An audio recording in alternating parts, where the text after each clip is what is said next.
అందరికీ నమస్కారం. మీకు గనుక పెన్నిస్ పైన అంగం పైన చర్మం ఉబ్బుకున్నట్టు లేదా వెనకలికి వచ్చి వెనకలే ఇరుక్కుపోయి ఉబ్బుకున్నట్టు ఉంటే మాత్రం ఈ వీడియో తప్పకుండా మీకోసమే. So welcome to doctor Abhilash Nali YouTube channel. ఈ వీడియోలో మనం పారాఫిమోసిస్ గురించి మాట్లాడుకుందాము. అసలు ఈ పారాఫిమోసిస్ అంటే ఏంటి, ఎందుకు వస్తుంది, వచ్చాక మనం ఏం చేసుకోవాలి అనేది క్లుప్తంగా చెప్పుకుందాం. సో ఈ పారాఫిమోసిస్ అనేది చూసుకున్నట్లయితే ఈ పారాఫిమోసిస్ అనేది స్వతహాగా జబ్బు కాదు. ఈ పారాఫిమోసిస్ అనేది ఫిమోసిస్ కానీ బెల్నైటిస్కి కాంప్లికేషన్ అని చెప్పవచ్చు. సో మీకు బాగా సులువుగా అర్థమయ్యేటట్టు చెప్పాలి అంటే మనకు అంగం ఉంటుంది, అంగం పైన చర్మం అనేది ఉంటుంది. సో నార్మల్ అంటే ఏంటి అని చూసుకుంటే ఈ అంగం పైన ఉన్న చర్మం కాస్త ఈజీలీ వెనకలకు వస్తుంది, ఈజీలీ ముందరకు వస్తుంది. అంగం గట్టి పడినప్పుడు కానీ అంగం గట్టి పడనప్పుడు కానీ రెండు అప్పుడు వెనకలికి ముందరికి వస్తే అది నార్మల్ అనుకున్నాం. కానీ ఈ ఫిమోసిస్లో కానీ బెల్నైటిస్ కానీ ఏమవుతుంది, ఫిమోసిస్ గురించి చెప్పుకున్నట్లయితే ఫిమోసిస్ అంటే ఏంటి, చిన్నప్పటి నుంచే అంటే ఆ బాబు పుట్టినప్పటి నుంచే చర్మం ఎక్స్ట్రాగా ఉంది అండ్ ఆ ఫోర్ స్కిన్ ఓపెనింగ్ కూడా బాగా చిన్నదిగా ఉంది అని అర్థం. చిన్నప్పటి నుంచి నారోయింగ్ ఆఫ్ ఫోర్ స్కిన్ ఉంటే దాన్ని ఫిమోసిస్ అనడం జరిగింది. అదే గనుక చిన్నప్పటి నుంచి వారికి ఎటువంటి ప్రాబ్లము లేదు, వారికి మ్యారేజ్ అయింది, మ్యారేజ్ టైంలో కూడా ఎటువంటి ప్రాబ్లము లేదు, స్కిన్ ఈజీలీ వెనకలికి ముందరికి వచ్చేది ఎరెక్షన్స్ ఉన్నప్పటికీ కూడా. కానీ ఎప్పుడో కొన్ని రోజుల తర్వాత షుగర్ అనేది ఒకవేళ డెవలప్ అయిపోయి వారికి ముందు బాగా వెడల్పుగా ఉన్నింది, బట్ రోజులు గడిచే కొద్దీ ఆ ఓపెనింగ్ అనేది చిన్నది అయినట్లయితే వారిలో ఇన్ఫెక్షన్ వల్ల చీలికల వల్ల వచ్చింది, దానివల్ల బెల్నైటిస్ అనుకుంటాం. సో ఫిమోసిస్ అనేది పుట్టుక నుంచి ఉంటుంది, బెల్నైటిస్ అనేది ముందు ఉండకుండా ఆఫ్టర్ ఇన్ఫెక్షన్ అనేది వచ్చేది బెల్నైటిస్ అనుకుందాం.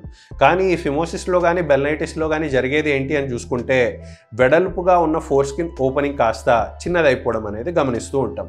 సో ఇందాక మనం చెప్పుకున్నట్టు ఫిమోసిస్ బెల్నైటిస్ యొక్క కాంప్లికేషనే పారాఫిమోసిస్ అన్నాం. సో ఇది మీకు సులువుగా అర్థమయ్యేటట్టు చెప్పాలి అంటే ఈ వేలునే మనం పెన్నిస్ అనుకుందాము అండ్ వేలుకి తొడిగే ఒక రింగ్, ఒక ఉంగరాన్నే మనం ఫోర్ స్కిన్ ఓపెనింగ్ అనుకుందాం. సో అంగం గట్టి పడినా పడకపోయినా నార్మల్గా ఉన్న వారిలో ఫోర్ స్కిన్ ఓపెనింగ్ బాగా వెడల్పుగా ఉన్న వారిలో స్కిన్ ఎన్నిసార్లైనా వెనకలకు వస్తుంది, ఎరెక్షన్ ఉన్నా లేకపోయినా అండ్ మళ్ళీ ముందరికి మనం ఏర్పరచగలం. ఒకవేళ ఫిమోసిస్ కానీ బెల్నైటిస్ కానీ ఉంటే ఏమవుతుంది అని చూసుకున్నట్లయితే వారిలో ఓపెనింగ్ అనేది ఇంత వెడల్పుగా ఉండదు, కొంచెం టైట్గా ఉందనుకుందాం. సో ఈ టైట్ ఫోర్ స్కిన్నే మనము టైట్గా తొడిగిన ఉంగరం అని చూసుకున్నట్లయితే ఉంగరం పెద్దదిగా ఉంటే ఎన్నిసార్లైనా వేయచ్చు, ఎన్నిసార్లైనా తీయచ్చు. బట్ అదే ఉంగరం కనుక బాగా టైట్గా ఉన్నట్లయితే ఏమవుతుంది, మనం ఉంగరాన్ని వేసేటప్పుడే, ఉంగరాన్ని తొడిగేటప్పుడే కొంచెం బలంగా లాగాల్సి వస్తుంది అండ్ మనం బాగా బలం పెట్టి బలవంతాన దాన్ని ఇంకా వెనకలికి లాగినట్లయితే ఏమవుతుంది, ఆ టైట్ రింగ్ కాస్త ఇక్కడికి వచ్చి కంప్లీట్లీ అడ్డగించి ఈ వేలుకి ఉరితాడులా అవ్వడం అనేది మనం గమనిస్తూ ఉంటాం.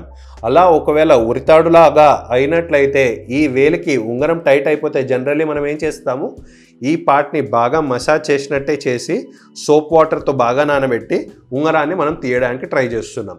అదేవిధంగా ఈ పారాఫిమోసిస్ అనేది వచ్చినట్లయితే ఏమవుతుంది, ఎలాగైతే ఈ వేలికి ఉంగరం టైట్ అయిపోవడం వల్ల ఈ వేలు ఎట్లయితే ఉబ్బడం జరిగిందో అదేవిధంగా అంగం పైన చర్మాన్ని ఫస్ట్ లాగేటప్పుడే కొంచెం బలవంతం ప్రెషర్ పెట్టాల్సి వస్తుంది. ఇంకా ప్రెషర్ పెట్టారు, సపోజ్ హీట్ ఆఫ్ ద మూమెంట్లో సెక్స్ చేసేటప్పుడు కానీ మాస్టర్బేషన్ కానీ చేసుకునేటప్పుడు ఆ హీట్ ఆఫ్ ద మూమెంట్లో బలం పెడతారు. బలం పెట్టినప్పుడు ఏమవుతుంది, ఉంగరం ఏమో వెనకలికి వచ్చేసినట్టు ఈ ఫోర్ స్కిన్ కూడా టైట్గా వెనకలికి రావడం జరుగుతుంది. బట్ వెనకలికి వచ్చింది ఇరుక్కుపోయి ఈ బాగా ఉబ్బిపోవడం అనేది మనం గమనిస్తూ ఉంటాం. సో ఈ పారాఫిమోసిస్ అనేది స్వతహాగా జబ్బు కాదు. ఈ పారాఫిమోసిస్ అనేది ఫిమోసిస్ కానీ బెల్నైటిస్ కాంప్లికేషన్ అని చెప్పవచ్చు. సో సరే, పారాఫిమోసిస్ వస్తే ఏమన్నా భయపడాల్సి ఉందా అంటే 100% పారాఫిమోసిస్ యాజ్ అన్ ఎమర్జెన్సీ అని చెప్తూ ఉంటాం.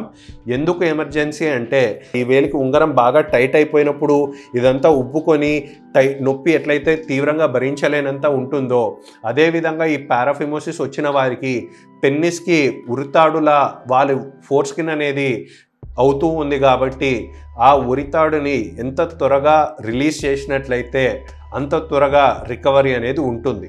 ఒకవేళ ఆ ఉరితాడు రిలీజ్ చేయడం అనేది లేట్ అయినట్లయితే ఏమవుతుంది అని చూసుకుంటే ఉరితాడు అని అంటూనే ఉన్నాము. సో ఉరితాడు ఏం చేస్తుంది, ఈ భాగంలో ఒకవేళ ఉరి పడినట్లయితే ఈ భాగానికి ఎట్లాగైతే రక్త సరఫరా లేకుండా ఈ భాగం డెడ్ అయిపోవచ్చో, చచ్చిపోవచ్చో, అదేవిధంగా మనకు పెనిస్కి గనుక, అంగానికి గనుక పారాఫిమోసిస్ వచ్చి ఈ భాగానికి రక్త సరఫరా తగ్గినట్లయితే అనేకమైన కాంప్లికేషన్స్కి దారి తీసే ఛాన్సెస్ అనేవి ఉంటాయి. ఒకవేళ మీకు గనుక ఫిమోసిస్ కానీ, బెల్నైటిస్ కానీ, లేదా ఈ పారాఫిమోసిస్ గురించి కానీ ట్రీట్మెంట్ కావాలి, ఒకవేళ మీరు హైదరాబాద్ రాగలరు అనుకుంటే కింద ఇచ్చిన హెల్ప్ లైన్లో మీరు కాంటాక్ట్ అవ్వచ్చు. మన సెంటర్, మన అపోలో హాస్పిటల్ అనేది గచ్చిబౌలి కొండాపూర్ జంక్షన్ దగ్గర ఏఎంబి మాల్ పక్కనే ఉంటుంది. మీకు ఫర్దర్ అపాయింట్మెంట్స్ కావాలి అంటే కింద ఇచ్చిన హెల్ప్ లైన్లో మీరు కాంటాక్ట్ అవ్వచ్చు. Thank you.